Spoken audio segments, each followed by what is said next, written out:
ಏಯ್ ಜಾನ್ಕಿ, ಇವ್ರೇನಾ ನಿನ್ ರಾಮ?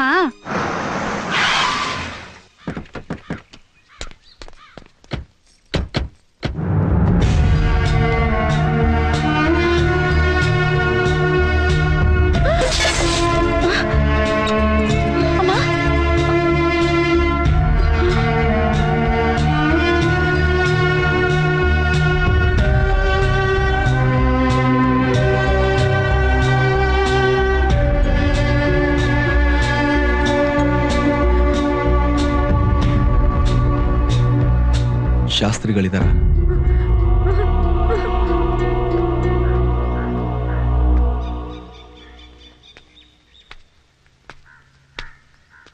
ನಿಮ್ಮ ಹತ್ರ ಸ್ವಲ್ಪ ಮಾತಾಡ್ಬೇಕು. ಸಾಕು, ನಿನ್ನ ಮಾತನ್ನ ನಂಬಿ ನಾನು ಮೋಸ ಹೋಗಿದ್ದು ಸಾಕು. ನಿನ್ನ ಹತ್ರ ಮಾತಾಡಕ್ಕೆ ಇನ್ನೇನು ಉಳಿದಿಲ್ಲ. ಸಾಕು, ದಯವಿಟ್ಟು ನೀವೆಲ್ಲ ಇಲ್ಲಿಂದ ಹೊರಟೋಗಿ. ದಯವಿಟ್ಟು ನನ್ನ ಮಾತು ಕೇಳಿ. ಅವನು ತಪ್ಪು ಮಾಡ್ದವನು. ಸರಿ, ತಪ್ಪನ್ನ ತೀರ್ಮಾನ ಮಾಡೋದಕ್ಕೆ ನೀನ್ ಯಾರು? ನ್ಯಾಯಾಧೀಶನ?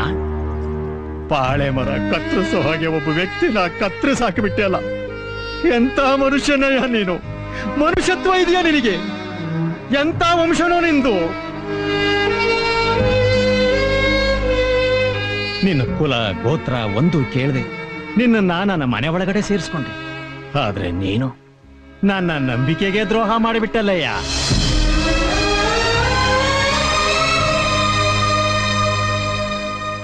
ಸಂಪ್ರದಾಯ ಇರೋ ಈ ಮನೆ ಒಳಗಡೆ ನಿನ್ನಂತ ಕೊಲೆಗಡಕನಿಗೆ ಊಟ ಹಾಕಿದ್ನಲ್ಲ, ಆ ಪಾಪನ ನಾನು ಹೇಗೆ ಕಳ್ಕೊಳ್ಳು? ಅಯ್ಯೋ ದೇವ್ರೆ, ತೊಲಗುಂತ ಹೇಳ ಈ ಪಾಪಿಗಳನ್ನ. ನೀನ್ ಒಳ್ಳೆಯವನು ಅಂತ ತಿಳ್ಕೊಂಡು ನಮ್ಮ ಮನಸ್ಸಿನಲ್ಲಿ ಏನೇನೋ ಆಸೆ ಇಟ್ಕೊಂಡಿದ್ವಿ, ಎಲ್ಲ ನಾಶ ಮಾಡ್ಬಿಟ್ಟೆ.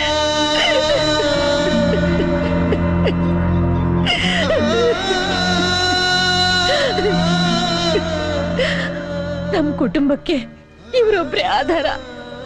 ಅವ್ರನ್ನ ಯಾವ ತೊಂದರೆಗೂ ಸಿಕ್ಕಾಕಿಸ್ಬೇಡಪ್ಪ. ದಯವಿಟ್ಟು ಇಲ್ಲಿಂದ ಹೊರಟೋಗು. ಒಬ್ಬ ಕೊಲೆಗಾರ ಹತ್ರ ಕುಟುಂಬದ ವಿಷಯ ಮಾತಾಡ್ತಾ ಇದೆಯಲ್ಲ. ಇವನಿಗೂ ಒಂದು ಒಳ್ಳೆ ಕುಟುಂಬ ಅನ್ನೋದಿದ್ರೆ ಇಂತ ಹಲ್ಕ ಕೆಲಸ ಮಾಡ್ತಾ ಇದ್ನ.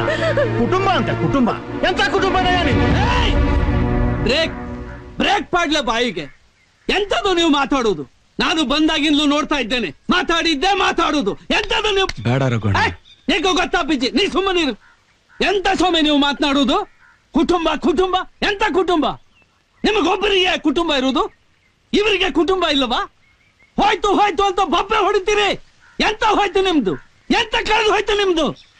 ಕಳ್ಕೊಂಡವ್ರು ನೋಡಿ, ಇವರು ಕಳ್ಕೊಂಡವ್ರು ಬಾಯಿ ಬಡಿದೆ ಸದ್ದು ಮಾಡದೆ ಹೇಗೆ ನಿಂತಿದ್ದಾರೆ ನೋಡಿ. ಇವ್ರನ್ನ, ಇವ್ರ ಬಗ್ಗೆ ನಿಮಗೆ ಗೊತ್ತುಂಟಾ ಹೇಳಿ?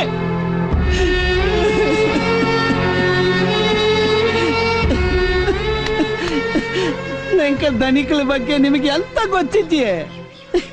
ನಮ್ಮ ಧನಿಕಳು ನಂಬಿಕೊಂಡು ಎಷ್ಟು ಕುಟುಂಬ ಜೀವನ ಮಾಡುತ್ತಿತ್ತು.